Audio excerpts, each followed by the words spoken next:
Hello दोस्तों, कैसे हैं आप सब लोग। मैं स्मिता, शिक्षा सिंधु में आप सबका बहुत बहुत स्वागत है। दोस्तों, आज के वीडियो में हम सॉल्व करेंगे दिसंबर 2021 में जो आपका एग्ज़ाम हुआ था दोस्तों, उसके ऑनलाइन एग्ज़ाम के ईवीएस के क्वेश्चन। दोस्तों, आज हम लोग सॉल्व करने वाले हैं 20 दिसंबर के क्वेश्चन। 2021 के 20 दिसंबर के प्रश्न को सॉल्व करेंगे, ईवीएस के 30 प्रश्न को। इससे पिछले वाले वीडियो में हम लोग 16 दिसंबर के क्वेश्चन को सॉल्व कर चुके हैं और हम लोग सॉल्व कर चुके हैं 20 दिसंबर के सीडीपी और मैथ के क्वेश्चन को, 30 क्वेश्चन को। तो दोस्तों, आज हम लोग सॉल्व करना शुरू करेंगे क्वेश्चन नंबर 61 से। तो वीडियो के साथ अंत तक जरूर जुड़े रहिएगा, पूरे 30 क्वेश्चन जरूर सॉल्व कीजिएगा। और अगर दोस्तों आप सब सीटेट 2022 की तैयारी कर रहे हैं और शिक्षा सिंधु के साथ अभी तक नहीं जुड़े हैं तो चैनल को जल्दी से सब्सक्राइब कर लें, क्योंकि मैं स्मिता आप सबके लिए लेके आई हूँ शिक्षा सिंधु में सीटेट 2021 में जो एग्ज़ाम हुआ था सीटीईटी का, उस एग्ज़ाम के पेपर 1 और पेपर 2 के सारे पेपर, यानी दोस्तों 23 दिन तक आपका ऑनलाइन एग्ज़ाम चला था। उस 23 दिन के सभी पेपर सही आंसर, मैं दोस्तों बार बार सही आंसर इसलिए बोल रही हूँ क्योंकि मैं वो आंसर आप सबके सामने ला रही हूँ जो कि ऑफिशियल वेबसाइट पे सीटेट ने जो सही आंसर बताए थे, उन आंसर के साथ आप सबके सारे क्वेश्चन लेके आ रही हूँ। तो वीडियो को ज़रूर देखिए, चैनल को ज़रूर सब्सक्राइब कीजिए। अगर पहले से जुड़े हुए हैं तो दोस्तों को भी जोड़े, ताकि वो भी आपके साथ जुड़कर सीटेट 2022 की बेहतरीन तैयारी कर सके। तो चलिए दोस्तों, देखना शुरू करते हैं। आज का पहला क्वेश्चन, 30 क्वेश्चन सॉल्व करेंगे, तो 30 क्वेश्चन जरूर देखिएगा, क्योंकि हो सकता है 2022 में से इन्हीं में से कोई क्वेश्चन रिपीट हो जाए। और वीडियो के लास्ट में कमेंट जरूर कीजिएगा कि आपके कितने प्रश्न सही हुए, यानी आज आप कितने प्रश्न सीखे हैं शिक्षा सिंधु में। तो दोस्तों, आज का पहला प्रश्न है कि ठोस अपशिष्ट पदार्थ, यानी जिसे कहते हैं सॉलिड वेस्ट, उसके निस्तारण की निम्नलिखित विधियों में कौन सी विधि वायु में प्रदूषण फैलाती है। यानी which of the following methods of solid disposal method release air pollution. तो दोस्तों, क्या भूमि की भराई से कभी एयर पॉल्यूशन होगा? ना ही कंपोस्टिंग से होगा, ना ही वर्मी कंपोस्टिंग से होगा। इसका सही आंसर होगा भस्म करना, यानी भस्म करने की प्रक्रिया के द्वारा, निस्तारण की प्रक्रिया के द्वारा, विधि के द्वारा क्या होगा? सॉलिड वेस्ट डिस्पोजल मेथड ये एक है भस्म करना, जिसमें क्या हो सकता है? एयर पॉल्यूशन हो सकता है। यानी इसका सही आंसर है ऑप्शन नंबर 4। अगला प्रश्न है क्वेश्चन नंबर 62 कि वह स्थान जो कि दीर्घ काल से बाढ़ से प्रभावित है में स्थानीय लोग में किस चीज़ का कारण होगा? तो दोस्तों, क्या वह पुनर्वास का कारण होगा, या फिर वो देश प्रत्यावर्तन का कारण होगा, या फिर पुनर्स्थापन का कारण होगा? दोस्तों, अगर कोई स्थान है जो कि क्या है, दीर्घकाल से बाढ़ से प्रभावित है, तो वहाँ के लोगों में क्या होगा? डिस्प्लेसमेंट होगा, स्थानांतरण का ये कारण बनेगा लोगों के। इसका सही आंसर होगा ऑप्शन 2। अगर आप सब सोच रहे होंगे कि ये सारे क्वेश्चन कहाँ से पूछे जा रहे हैं, कैसे इन सारे क्वेश्चन की तैयारी की जाए, तो आप वीडियो को लास्ट तक ज़रूर देखें, क्योंकि लास्ट में मैं आपको बताऊंगी कि कहाँ से ऐसे क्वेश्चन पूछे जाते हैं और कैसे आप इन सारे क्वेश्चन की बहुत ही आसानी से तैयारी कर सकते हैं। अगला प्रश्न है दोस्तों, टैपियोका का दूसरा नाम क्या है? तो अगर आप शिक्षा सिंधु में ईवीएस की तैयारी किए होंगे मेरे साथ, तो ज़रूर आपको पता होगा कि टैपियोका का दूसरा नाम ना ही मूली है, ना ही अदरक है, और ना ही शकरकंदी है। दोस्तों, टैपियोका को क्या कहा जाता है? कप्पा कहा जाता है। इसका सही आंसर है ऑप्शन नंबर 2। अगला प्रश्न है क्वेश्चन नंबर 64 कि हांगकांग में निम्नलिखित में से कौन सा भोजन लोकप्रिय है? क्या सोमजैन लोकप्रिय है, लिंगहुफेन, मापू टोफू, या फिर सुशी? तो दोस्तों, हांगकांग के लोग लिंगहुफेन खाना पसंद करते हैं। क्या आपको पता है कि लिंगहुफेन किस चीज़ से बनता है? हांगकांग में लोग किस चीज़ का भोजन खाना पसंद करते हैं? इसका सही आंसर था लिंगहुफेन। अगला प्रश्न है दोस्तों कि किस प्रकार के पक्षी की चोंच मीट को काटने और खाने के काम आती है? त्रिकोणीय आकार की चोंच मीट को काटने में काम आएगी? बिल्कुल नहीं। ना ही सीधी और पतली चोंच से मीट काटा जा सकता है, और लंबी पतली सुई जैसी चोंच से तो मीट बिल्कुल नहीं काटा जा सकता। यानी हुक जैसी चोंच की ज़रूरत होगी किस चीज़ के लिए? मीट को काटने और खाने के लिए। इसका सही आंसर है ऑप्शन नंबर 3। अगला प्रश्न है दोस्तों कि एक अध्यापिका जो कक्षा 4 के बच्चों को शीघ्रता से बनने वाले नाश्ते, जिसे हम कहते हैं क्विक स्नैक, के संबंध में कक्षा में पढ़ाना चाहती है, पढ़ा रही है, शीघ्रता से कौन सा व्यंजन तैयार हो जाएगा? अंडा सैंडविच शीघ्रता से तैयार हो जाएगा, या फिर कस्टर्ड, आपको बिल्कुल पता होगा कि कस्टर्ड तैयार करने में या फिर डोसा तैयार करने में कितना ज़्यादा समय लगता है, और भेलपूरी। तो दोस्तों अंडे का सैंडविच और भेलपूरी, इस दोनों में से भेलपूरी है जो कि बहुत जल्दी तैयार किया जा सकता है, जिसे हम लोग क्विक स्नैक कहते हैं, यानी सही आंसर है ऑप्शन नंबर 4। अगला प्रश्न है कि पट्टचित्र, जिसे पाटा चित्र भी कहते हैं, कि कला किस राज्य की परंपरागत पेंटिंग हस्तशिल्प है? तो दोस्तों अगर आप सब पाटा चित्र के बारे में अभी तक नहीं पढ़े हैं तो ज़रूर मैं आपको बताऊंगी कहाँ से ये सब पढ़ना है, कि यह किस राज्य का हस्तशिल्प है। क्या यह मध्य प्रदेश का है, उड़ीसा का है, गुजरात का है, या फिर महाराष्ट्र का है? तो क्वेश्चन नंबर 67 का सही आंसर है दोस्तों उड़ीसा, यानी उड़ीसा का परंपरागत पेंटिंग या हस्तशिल्प कहेंगे वो है पाटा चित्र। आप हमेशा याद रखिए कि उड़ीसा में कौन सा हस्तशिल्प है, कौन सा परंपरागत पेंटिंग है, पाटा चित्र। अगला क्वेश्चन है दोस्तों कि महामारी के यानी पेंडेमिक के टाइम चिकित्सकों ने क्या किया? विटामिन सी से भरपूर भोजन के करने का परामर्श दिया। कौन सा भोजन? विटामिन सी से भरपूर। तो उस समूह को चुनिए जिसमें विटामिन सी प्रचुर मात्रा में है। तो दोस्तों ब्रोकली में विटामिन सी है, लेकिन क्या सोयाबीन और काली मिर्च में भी विटामिन सी पाई जाती है? स्ट्रॉबेरी, संतरा और सोयाबीन, या फिर दूध, स्ट्रॉबेरी और नींबू, या फिर ब्रोकली, स्ट्रॉबेरी और नींबू? दोस्तों किस में बहुत ही ज़्यादा मात्रा में विटामिन सी पाई जाती है? कौन सा ऐसा समूह है? तो ऑप्शन नंबर 4 ब्रोकली, स्ट्रॉबेरी और नींबू, इस समूह में तीनों में विटामिन सी पाया जाता है, यानी इसका सही आंसर होगा ऑप्शन नंबर 4। अगला प्रश्न है क्वेश्चन नंबर 69 कि किस राज्य में झूम खेती की प्रथा है? तो दोस्तों झूम खेती की प्रथा है मिज़ोरम में। मिज़ोरम में झूम खेती की जाती है। हम लोग 15 क्वेश्चन सॉल्व कर लेते हैं, उसके बाद मैं बताऊंगी कि आप कहाँ से इस सारे क्वेश्चन की तैयारी करेंगे। बढ़ते हैं आज के 10वें और इस क्वेश्चन पे। ये क्वेश्चन है दोस्तों कि दक्षिण भारत में मनाए जाने वाले फसल काटने वाले पर्व कौन से हैं? तो दोस्तों पोंगल, उगादी, बिहू, लोहड़ी। तो हो सकता है इन सारे पर्वों के नाम आप नहीं पढ़े हों दोस्तों, लेकिन आप बिहू का नाम जरूर जानते होंगे कि बिहू कहाँ मनाया जाता है, किस राज्य में मनाया जाता है। दोस्तों बिहू कहाँ मनाया जाता है? असम में मनाया जाता है। ये दक्षिण भारत का पर्व नहीं है, तो बिहू जिस ग्रुप में है उसको क्या करेंगे, हम हटा देंगे। तो कौन सा बचा?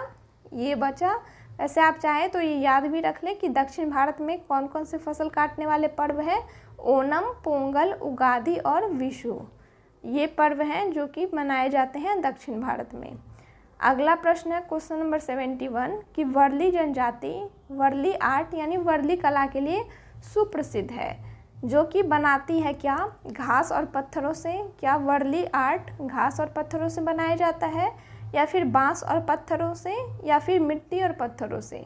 दोस्तों वर्ली आर्ट वर्ली जनजाति के द्वारा गाय के गोबर और मिट्टी से बनाया जाता है। अगला क्वेश्चन है क्वेश्चन नंबर 72 कि भारत के किन राज्यों के समूह से होकर कर्क रेखा गुजरती है? तो दोस्तों भारत के छत्तीसगढ़, गुजरात और झारखंड से होकर कर्क रेखा गुजरती है। ये भी आप हमेशा याद रखें क्योंकि बार बार ये क्वेश्चन पूछा गया है। अगला क्वेश्चन है क्वेश्चन नंबर 73 कि अजय भोपाल में है और उसे गैंगटॉक और पुडुचेरी के सम्मेलन में उपस्थित होना है। जहाँ पर अजय है वहाँ से गैंगटॉक और पुडुचेरी की क्या स्थिति होगी? तो दोस्तों ये मैप वाला क्वेश्चन है। एक क्वेश्चन आपसे ऐसा ज़रूर पूछा जाता है जिसमें इंडिया के मैप से क्वेश्चन पूछा जाता है। तो मान लीजिए ये इंडिया का मैप है, मैं ठीक से नहीं बना पाई हूँ।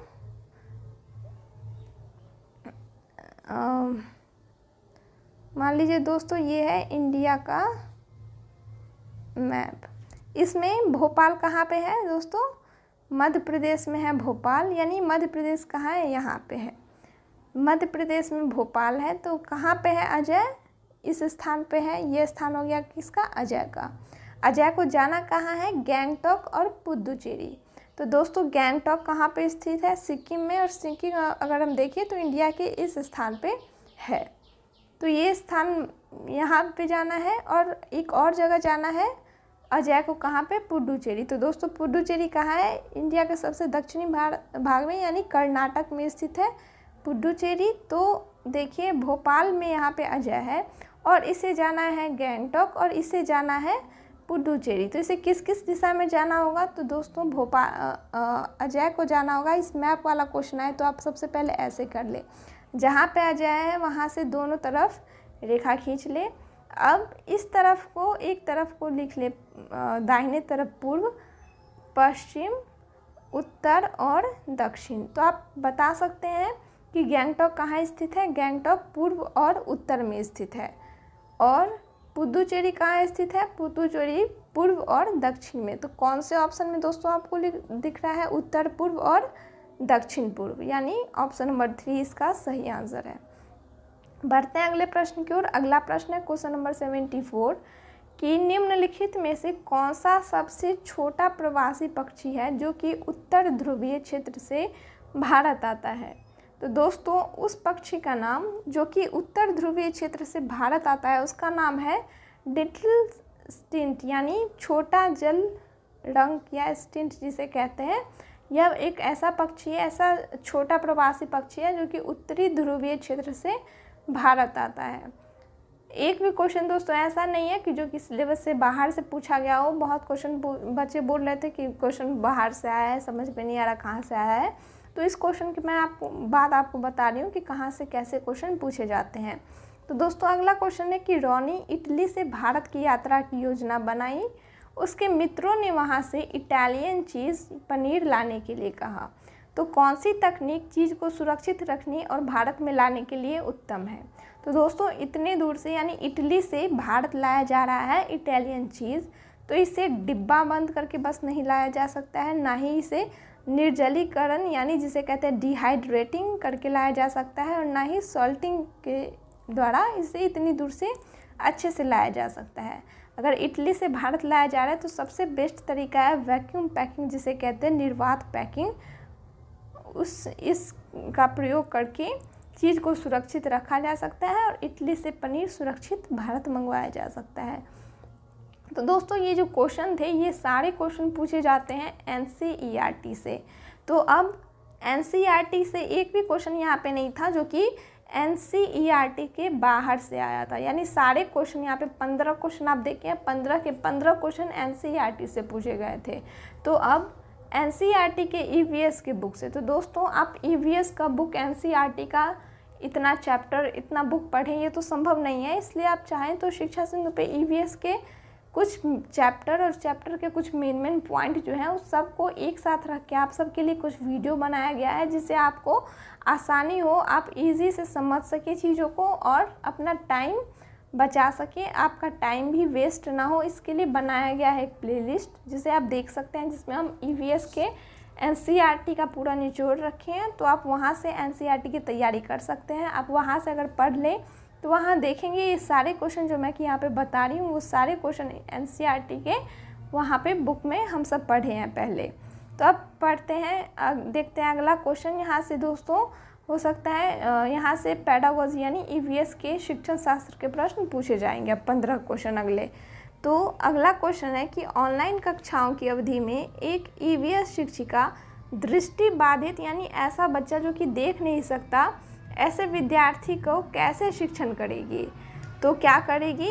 आवाज़ में संदेश साझा करके। अगर बच्चा देख नहीं सकता तो ये बहुत अच्छा तरीका है क्या करना? आवाज़ के साथ संदेश साझा करना।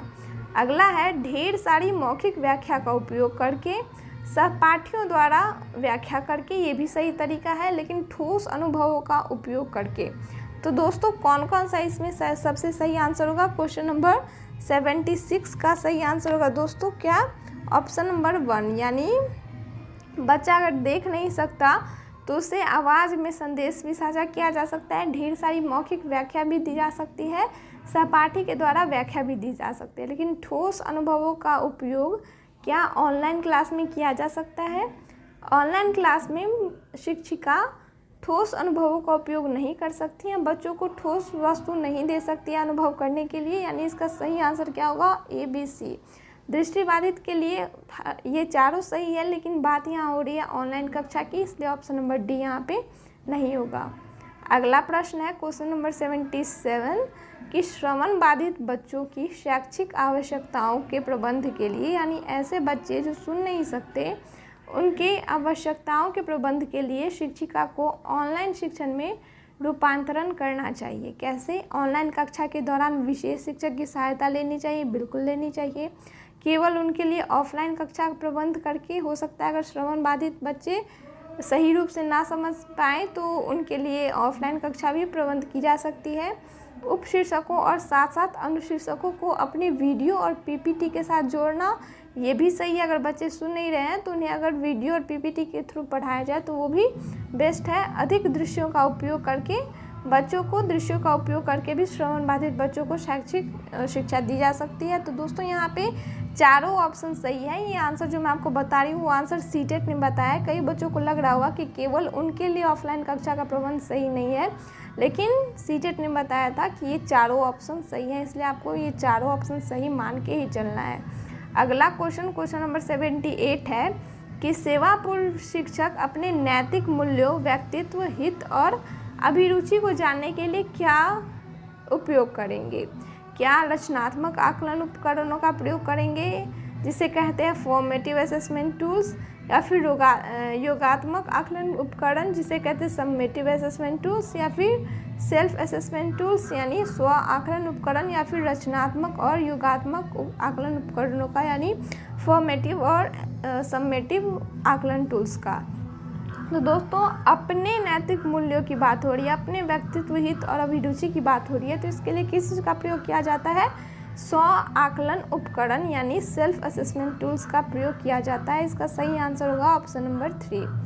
अगला प्रश्न है क्वेश्चन नंबर 79 कि एक ईवीएस अध्यापक ने अंकुरण विधि यानी जर्मिनेशन विधि को समझाने के लिए विद्यार्थियों को घर के लिए एक क्रियाकलाप देने का निश्चय किया। तो निम्नलिखित में से सबसे उपयुक्त कौन सा क्रियाकलाप है? अगर घर के लिए कुछ क्रियाकलाप करने के लिए दिया जा रहा है जर्मिनेशन यानी अंकुरण विधि को समझने के लिए, तो चित्र के साथ चार्ट तैयार करना बेस्ट रहेगा, या फिर बीज को गमले में लगाना, या फिर मूंग के अंकुरण को निकलते हुए देखना, या फिर वीडियो क्लिप। तो दोस्तों क्वेश्चन नंबर 79 का सबसे सही आंसर क्या है? मूंग के अंकुरण को निकलते हुए देखना, यानी ऑप्शन नंबर 3 इसका सबसे सही आंसर है। अगला क्वेश्चन है क्वेश्चन नंबर 80 कि एक ईवीएस की अध्यापिका ने अपने कक्षा 3 के छात्रों को अपनी छत या खुले क्षेत्र में अन्न के कटोरों में रखने के लिए कहा। उसके बाद उसने उन आंकड़ों की शीट तैयार करने के लिए कहा जिसमें वे उस भोजन यानी अन्न को खाने के आने वाले पक्षियों का ब्यौरा देंगे। तो इस क्रियाकलाप का क्या उद्देश्य होगा? क्या इससे छात्रों को घर में व्यस्त रखना इसका उद्देश्य है, या फिर छात्रों को उन पक्षियों के लिए संवेदनशील करना जो कि लुप्त होने की कगार पे हैं, या फिर पक्षियों की जातियों और उनके खान पान की आदतों का अवलोकन करने का कौशल विकास करना, या फिर जीवित प्राणियों के प्रति सहानुभूति अपने मन में बिठाना? दोस्तों इसका सही आंसर क्या है? Option number 3। इस तरीके से क्या होगा, बच्चे जान पाएंगे कि कौन सी जाति की पक्षी क्या खाते हैं, इसलिए उन्होंने क्या किया था, भिन्न भिन्न प्रकार के अन्न को कटोरे में रखा था खुले में, और देखा था कि कौन सा पक्षी आके कौन सा अन्न खाता है। इसका सही आंसर था ऑप्शन नंबर 3। अगला प्रश्न है क्वेश्चन नंबर 81 कि एक अध्यापक ने कक्षा में हमारे देश के उत्सवों पर विचार विमर्श किया। विभिन्न संस्कृतियों के बावजूद कुछ उत्सव आम हैं और पूरे देश में मनाए जाते हैं। वे कौन से संकल्पना कक्षा में विचार करने की कोशिश कर रही हैं? हमारे जीवन में उत्सवों के मूल्य को समझाने की कोशिश कर रही है, या फिर विभिन्न संस्कृतियों में एकता की बात कर रही है, या फिर उत्सवों में कोई सांस्कृतिक या प्रादेशिक अवरोध नहीं है ये बात कर रहे हैं, या फिर उत्सव हमें शांति और आनंद देते हैं शिक्षिका ये बात करना चाह रही है। तो दोस्तों यहाँ पे ये जो क्वेश्चन नंबर 81 पूछा गया था इसका आंसर सीटेट ने कुछ भी नहीं बताया, नहीं बताया, यानी इसके आंसर में सीटेट ने कुछ नहीं कहा, इसके बदले में बच्चों को मार्क्स दिया। तो दोस्तों आप बताइएगा कमेंट में कि आपको क्या लगता है इस क्वेश्चन का सही आंसर क्या होगा। हो सकता है उन्हें लगा होगा कि इन ऑप्शन में कुछ गलती है, इसके कारण उन्होंने इसका आंसर नहीं बताया। तो इसका आंसर आप हमें कमेंट में बताइएगा कि आपको क्या सही लगता है। बढ़ते हैं अगले प्रश्न की ओर। अगला प्रश्न है कि एक ग्रामीण विद्यालय की अध्यापिका भोजन की तकनीकियों का शिक्षण दे रही है, तो उसके लिए उत्तम युक्ति कौन सी होगी। ध्यान दें, ग्रामीण विद्यालय की अध्यापिका है और भोजन के संरक्षण की तकनीकियों का शिक्षण दे रही हैं, तो उपयुक्त उत्तम युक्ति आपको ढूंढनी है। पहला ऑप्शन है अपने आप विभिन्न संरक्षण विधियों के प्रतिरूपों का चार्ट बनाकर उनका उपयोग करना, या फिर भोजन के उन नमूनों का प्रदर्शन करना जिन्हें संरक्षित किया जा सकता है। क्या सिर्फ उन्हीं नमूनों का प्रदर्शन करना चाहिए जिन्हें संरक्षित किया जा सकता है, या फिर विभिन्न संरक्षण विधियों का पावर पॉइंट प्रस्तुति करना, या छोटे छोटे वीडियो क्लिप दिखाना, या फिर आस पड़ोस के क्षेत्रीय भ्रमण का आयोजन करके घरों में उपयोग होने वाले संरक्षण विधि का अवलोकन करना। दोस्तों ये सबसे बेस्ट है, क्योंकि इसमें क्या होगा, बच्चे इंगेज होंगे, इसमें बच्चे जुड़कर भ्रमण में जाएंगे, क्षेत्रीय भ्रमण पर जाएंगे, बच्चे खुद से अवलोकन करेंगे और खुद से सीखेंगे, इसलिए ऑप्शन नंबर 4 इसका सबसे सही आंसर है। अगला प्रश्न है क्वेश्चन नंबर 83 कि एक EVS यानी पर्यावरण अध्ययन की शिक्षिका NCERT के पाठ 2 जिसका नाम है क्या, फुलवाड़ी पढ़ा रही है, तो शिक्षण के लिए वह निम्न में से किस किस संसाधनों का उपयोग कर रही है। तो दोस्तों आप NCERT बुक नहीं पढ़ें तो ऐसा क्वेश्चन आप हो सकता है सॉल्व ना कर पाए। आप जब NCERT के पार्ट 2 पढ़ेंगे फुलवाड़ी, तो वहाँ पे आप देखेंगे, वहाँ पे उत्तराखंड की बात हो रही होती है, जिसे कहा उत्तराखंड की बात होती है, वहाँ पर अलग अलग राज्यों की बात हो रही है, मधुबनी की बात होती है, फिर बहुत सारे राज्यों की बात होती है। तो वहाँ पे क्या होता है, मैप दिखाया जाता है, भारत का मानचित्र के बारे में बच्चों को समझाया जाता है, यानी ऑप्शन 1 इसका सही होगा। ये भी एक संसाधन होगा, भारत का मानचित्र। मधुबनी के चित्रकला के बारे में, जिसे मिथिला पेंटिंग कहते हैं, मधुबनी पेंटिंग कहते हैं, इसकी बात होती है, तो मधुबनी पेंटिंग भी एक संसाधन हो सकता है। वहाँ पे आप चैप्टर का नाम ही है फुलवाड़ी, जिसमें उत्तराखंड के फूलों के बारे में बताया जाता है, तो विभिन्न स्थानीय फूलों की बात हो सकती है, ये भी एक संसाधन हो सकते हैं। और कार्य पत्रक भी एक बहुत अच्छे संसाधन हो सकते हैं।